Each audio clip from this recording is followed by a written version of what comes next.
I'm going to show you how to adjust the valve on this 911 engine using SnapGap. The first step is to take the valve adjustment screw and turn it clockwise until it's buried against the valve stem. Then take the SnapGap collar and screw it onto the valve adjustment screw until it's finger tight. The next step is to take the 10 Newton meter torque wrench and the supplied crow's foot wrench and tighten the SnapGap collar until it's preset to 10 Newton meters. After that, take the 2 millimeter hex key and we're going to lock the collar to the valve adjustment screw. You only want to, first you got to set this small screw till it's finger tight, and the next thing is to turn it 270 degrees or 3/4 of a turn. So there's half a turn, there's 270, and that's all you need.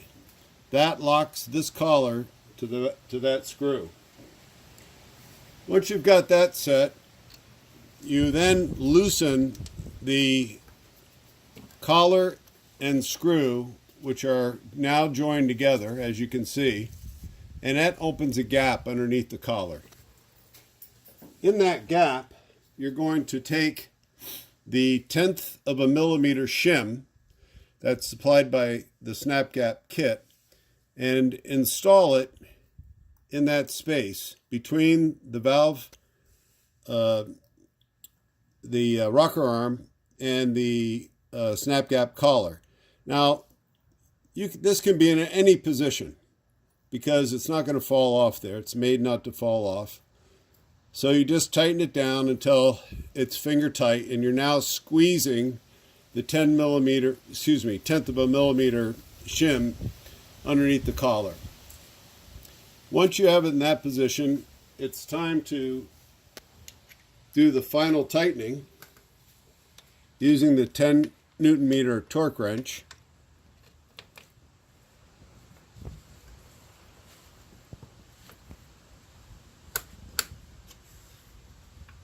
And the final step is to break the tab off. You don't leave this tab in place. It's made to easily break off by just bending it back a few times. And now you've got the 1/10 of a millimeter shim underneath the collar, and your setting is exactly 1/10 of a millimeter. Now, I can feel that. I know it's right, but we're going to pause this video while I set up a dial gauge and show you that it's set for exactly 1/10 of a millimeter. So now we've got our dial gauge set up, and we're going to show you that this is set to exactly 1/10 of a millimeter. I've got it zeroed out and it's set for metric. So I'm just going to lift the rocker arm up. It's exactly 1/10 of a millimeter. Push it back down, it's at 0. Pull it back up, it's 1/10. SnapGap is perfect every time.